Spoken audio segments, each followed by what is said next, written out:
Hello, everybody. Dave Neal here, stand-up comic and host of Bachelor Nation News. We have Nick Viall. It's been a while since we've had Nick Viall, a while for Nick Viall, but here he is talking about producers manufacturing the villain edit. I completely agree with Nick. Now, people think I've got some weird beef with him or whatever, but they think of that about Maddie and Tayshia and everybody. God forbid you have an opinion about something and everyone thinks you hate them.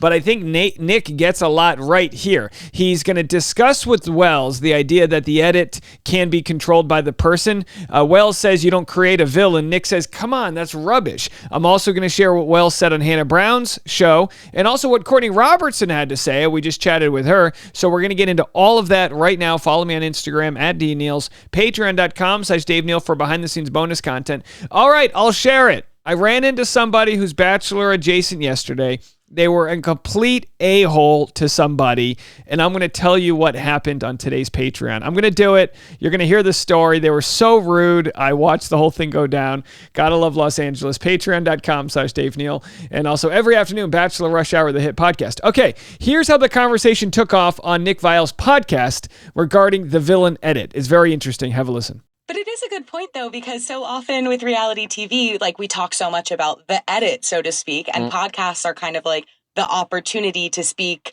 in a completely different context where you get to almost respond to that and control your own narrative. Yeah. So I don't know why I feel like these shows need to embrace getting these stories out into pop culture and having these conversations out, more, because it only creates more interest in their shows. Like Vanderpump was going the wrong direction before a story that everyone was interested in and couldn't talk enough about. And again, all it did was create record ratings for them. Of course, they're talking about Tom Sandoval's Scandoval, and I've said, too, that Bravo does a great job of bringing the parasocial conversation to the screens with their Watch What Happens Live. We need a Bachelor version of Watch What Happens Live. So they should just follow that playbook and, get more of the story out there. Wells, I got a question before you get into Bachelor. Okay. You said, I think maybe on a podcast or maybe your podcast. On Hannah Brown's podcast, that there's no such thing as a bad edit? I said I don't really believe in that. So he says he doesn't believe in a bad edit. I'm going to get back to this, but let's jump over and hear what he actually had to say on Hannah Brown's podcast. Again, it's my belief that anybody who says there's no such thing as a bad edit clearly was what they, I think Game of Roses calls a protected player, right? They were not given a bad edit because that was the choice that the show made at the time. There are plenty of people that got good edits that could have been edited in a different way and vice versa. When you went on the show, was there, I know you kind of mentioned this about maybe being on there like for the right reasons, who's to say, but did you ever fear like going on the show like right after would hurt your career? Or did you believe, after your time, you had a good time? I think if you're not going to have like a terrible edit. Did you think, oh, this is going to help, and that's why you were like, I just want to get right back into doing what my ultimate goal is getting that syndicated show? Or was there ever a moment you were like, this might have not been a good decision? Listen, you are really exposing yourself when you go on a show like that, right? Mm-hmm. Now, I was so much more prepared than anybody else because I had been, like I said, had my own radio show since I was 16 years old. I went on when I was 31, right? So like almost half of my life, I had lived with the knowledge of self-editing myself when the mic was hot, right? So I was I knew I wasn't going to say anything stupid. I knew I was going to be able to like represent myself well. Now, if you can edit me into some crazy thing, that's one thing. And that's something a lot of people are scared about. I don't really believe, after doing the show for as long as I have, I don't really believe that you can edit someone into something that they're not. Yeah. It's really hard. I mean, Blake Horstman was edited to look like he was being aggressive when he was just running to the bathroom. Kat Izzo was just edited. Oh, by the way, look at this place I paused here. That's kind of weird. Kat Izzo was edited to look like she was all upset when Davia entered, and she clearly wasn't. So I disagree with him, but I understand where he's coming from. I think it's just like a place of privilege. It's almost like saying, oh, the police are nice to you when you get pulled over, and you might go, well, if you're a white guy, maybe, but maybe not. You know what I mean? Like, it's a place of privilege. Oh, we're getting a phone call. All right, we'll have to call that back. Sorry, folks. Hot news today. Lots of phone calls. Apologies for that interruption. So anyway, he says right there in Hannah Brown's podcast, he doesn't think they can create an edit. And of course, respectfully has his opinions about it all. But he also does sort of clarify that he has worked on in entertainment for so long that he knows how to self-edit, which you might not learn if you're younger and don't understand how it all works. What does that mean? Okay, we were really talking about like who should go on the show and who shouldn't go on the show. And what I was talking about was I think that you really shouldn't go on a show like that if you don't really know who you are. Like if you're not super comfortable with like who you are as a person. Because what I tend to find is when someone doesn't really know who they are, or they haven't like kind of like emotionally evolved or matured to like be really comfortable with who they are, which is exactly what they want, is someone who's not emotionally evolved. They go on a show like that, they get really scared about how they're going to look. So they start pretending to be the thing that they think they're supposed to be. And then that just comes across as like super inauthentic. And I think the American public has been watching so much reality TV over the years that they can smell that out from a mile away. And then that comes across as villainous because they're not being true to themselves. That was kind of what I was saying about it. I mean, yes, of course, you can frankenbite a sound clip to make it seem like someone said something, or they can take a clip of like you getting up and looking like you're leaving in anger, but really you were going to the bathroom or something like that. Like Exactly. I totally get that. But the like creating a villain out of nothing is, I think, a really hard thing to do, because at the end of the day, you do need to have the video physical evidence of it happening. You think it's hard for the show to create a villain out of nothing? Yeah, like it's... Have you met Thomas? Now, of course, Thomas was considered the villain on Katie Thurston's season.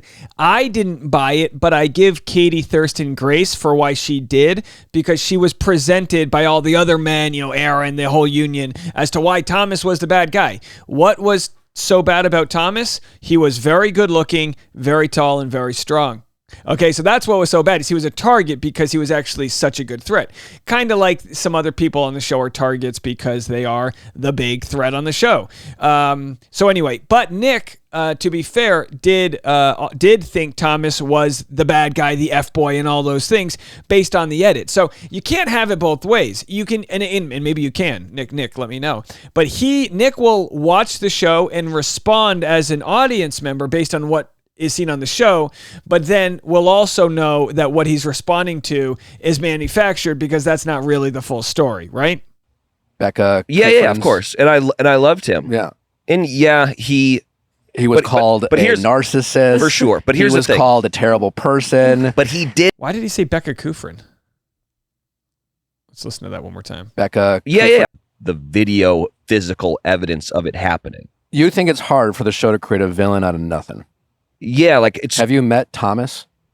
Becca. Yeah, of course. And I love... Oh, because he's with Becca Kufrin. I thought he meant Becca Kufrin's season. That was confusing. Yeah. And yeah, he was called a narcissist. For sure. But here's the thing. He was called a terrible person. But he did say that stuff about like... He said, I thought about that I could become the Bachelor next. So this is where Wells is completely wrong in his summary of what went down, and this is where Nick is right.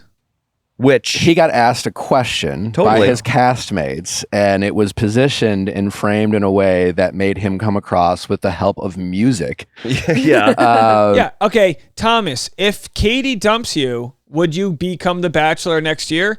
Well, yeah, I don't see why not. Katie, Thomas says he wants to be the Bachelor. Oh, shut the hell up. To make it seem like his intentions were to become the Bachelor, not to date Katie. He said something that he shouldn't have said, even though maybe everyone's thinking No, that. I get all that. Okay, so what Wells is saying is you have to, on one, and again, respectfully, we appreciate Wells here, and maybe when we move to Nashville, we'll get Wells as a guest on Driving with Dave. I know that's a far fall from grace from this nice studio set you're on right now.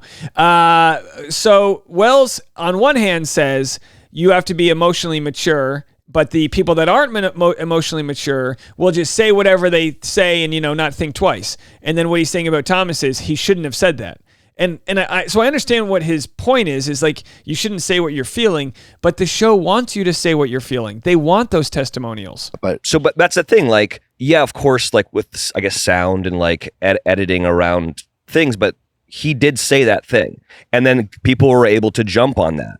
And so ammunition. That's what I'm saying is like, it wasn't that they were able to like Frankenbite some audio of him saying that, but he never actually said it. And that was the genesis of his like villain edit, was that he was there for the wrong reasons because really he wanted to become the Bachelor. Why do they all have papers in their hands? They're doing great without the papers. Guys, I implore you, throw the papers out. Look at the papers beforehand and then just go have a good conversation. I mean, how many papers does it cost to run a Nick Viall podcast? Yeah, but which was just factually untrue. And the show hey, cut another tree down. We have to do show notes. made it seem like that was true, which is like the point of it. Like that's a bad edit. Yeah, I think that like you're taking what I'm saying out of context. What I was saying is like, listen, if you're gonna go, so now Wells is saying that he's been on the show, that he's been in entertainment long enough that he's not going to be taken out of context, and now he's getting a taste of his own medicine. If this was edited with music and was made to sound like, if now Wells is being taken out of context, could Wells be, you know what I mean? It's like you can easily manipulate this stuff. on the show, I really think it's important for you to know who you are, because there's a lot of people in there that like, they're like, listen, I'm going to say it this way because I think that that's going to look good on TV. Yeah. And then, by the way, Wells, can we get more stickers on your water bottle here? What is going? Okay, we're having fun. like, you're like, oh, that's. I think you and I are 90% in agreement with this, because I agree with everything you're saying too. And no one has, well, I don't know, maybe no one, but I have been always very outspoken that I think the vast majority of the people who go on these types of shows like The Bachelor, Love is Blind conveniently will blame producers and the edit when they don't like how they come across. Yeah. And I would say most of the time, that's just a convenient excuse. Yeah. That being said, there have been people severely thrown under the bus and have been on the wrong side of a bad edit in an intense scene, so to speak, where they face the wrath of an audience unfairly. Yeah. And the other way around, too. There have been people who have been made to look so much better than they really are. I have gone on record to say I think there are more people are beneficiaries of a good edit than a bad edit. You know, people like Michael, God bless him, was benefited of a good edit last season. All right, very well. So, of course, and by the way, I did want to give a shout out here to Hannah Brown. So, you know, we always like to look at how the audio and video is from people. Her audio is fantastic here on her podcast. Really showing who someone is really hard to manipulate and change. And I think what ends up happening, like I said, I was 31 when I won the show. I was a full-fledged adult. Like, I was very comfortable in my skin. I knew exactly who I was, and I knew who I wasn't. And I think I did not know that at 31 for me, but good for him. One of the things that happens on that show, especially when people say like, I got a bad edit, that's really them saying, I don't really know who I am. And the person that I'm seeing is not who I think I am. But the truth is that's probably pretty close to who you are. Yes, of course, it's heightened and is exaggerated a little. And that's why I disagree, because you're in an environment that is pitting you against each other. So your edit is like how you would react under the worst circumstances. But by the way, I did want to give Hannah Brown a shout out here for her great audio. She's got a Shure microphone. I do think there's something very simple she could do to really increase the video quality, which is what I have here. Which anyway, reach out to me, Hannah Brown, if you want some advice. But I know you, I very, very cheap fixes here, Hannah Brown, to make you have a quality, top-notch podcasting. But either way, here's a phone call that I had with Courtney Robertson today. You can listen to the full conversation on today's podcast, Bachelor Rush Hour. But she, of course, was made to be this crazy villain. And here's what she had to say about Kat Izzo on this season as a villain. You were considered the villain, even though you've pretty much won your season of Bachelor. But do you think you would have flipped that script on Bachelor in Paradise? Do you think you would have had a better edit or more of a villain edit? So I was thinking about going on season 1, and I really talked to the producers, and I was like, you guys, can you promise me you're not going to do it to me again? And here's the thing. I told somebody this on a podcast the other day. I don't think that you can control whether or not you're going to be the villain or not. I truly believe that. I really disagreed with Wells Adams. Like, there's no bad edit. Obviously, we can't blame the edit. We're responsible for what we say. But having been in the other side and like really became the villain, I literally had no clue, Dave, when I came back. Like, I knew I had said some things, but like how the level that they took it to. So I feel for the villains. So there's Courtney Robertson saying, I feel for the villains. If you want to check this last-minute impromptu conversation I had with Courtney Robertson, we'll have it on today's Bachelor Rush Hour, or you can go check that video out. But either way, mark my words, on this good day of Wednesday, November 15th, 2023, I agreed with Nick Viall.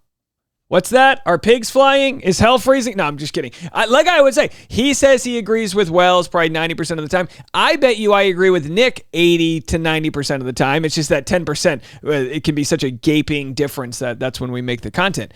Anyway, good work out there. Good production quality. Good job. We'll be back right after this.